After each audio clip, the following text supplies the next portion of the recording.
বাংলাদেশ জামাতে ইসলামী কেন্দ্র ঘোষিত 5 দফা দাবি আদায়ের লক্ষ্যে আমাদের আজকের এই সমবেত হওয়া।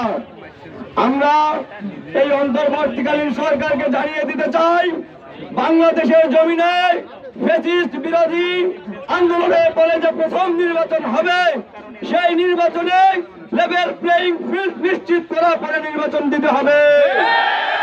এর আগে যদি কোন রকম পক্ষপাতিত্ব করে নির্বাচন দেওয়ার চেষ্টা করা হয়, বাংলাদেশের সাধারণ জনতা তা রুখে দিবে। আমরা চাই বাংলাদেশের লেভেল প্লেইং ফিল্ড নিশ্চিত করার মাধ্যমে যে নির্বাচন অনুষ্ঠিত হবে, জনগণের অধিকার রক্ষার জন্য বাংলাদেশের মানুষের যে দাঁড়ে দাঁড়ে কাজ করবে, এরকম একজন যোগ্য প্রার্থীকে আমরা মনোনীত করব। পিআর পদ্ধতিতে সকল দলের প্রতিনিধিত্বমূলক সরকার গঠন করতে হবে। একই সঙ্গে বিগত আওয়ামী সরকারের দোসর যারা ছিল, জাতীয় পার্টি এবং 14 দলকে বাংলাদেশের রাজনীতিতে নিষিদ্ধ করতে হবে। একই সঙ্গে এই ইন্টারিম সরকার, অন্তর্বর্তীকালীন সরকার দেশি বিদেশি কোন চাপ অনুভব করবেন না। জনগণ যে চাপ দেয় সেই চাপটা মেনে নেন। আপনার জনতা বাংলার জমিনে নেমে এসেছে।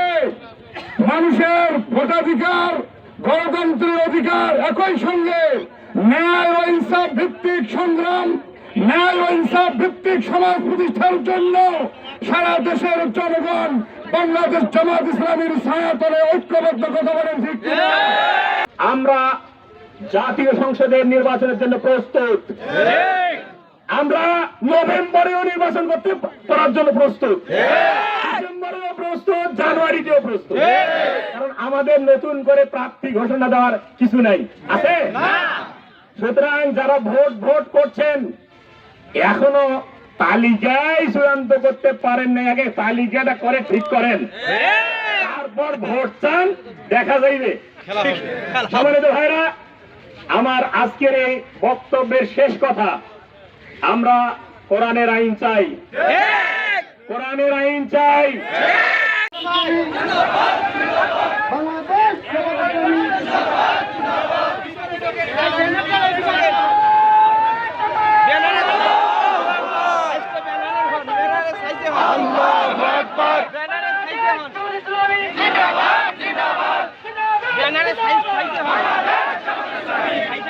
ব্যানারে সাইড জিন্দাবাদ, জিন্দাবাদ।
ইনশাআল্লাহ জিন্দাবাদ, জিন্দাবাদ।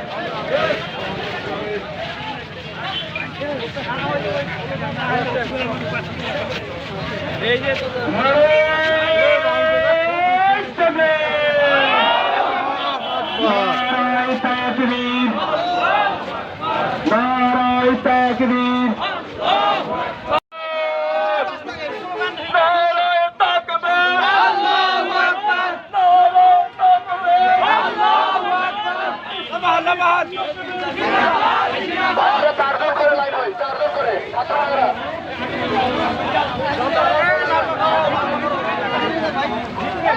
লম্বা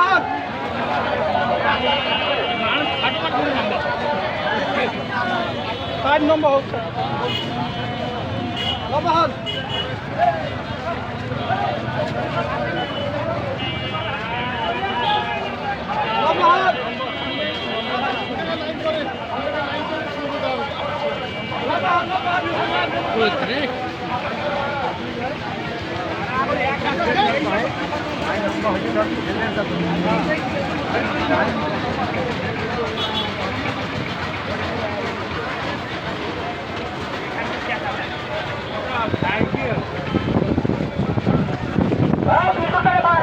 সামনে আসি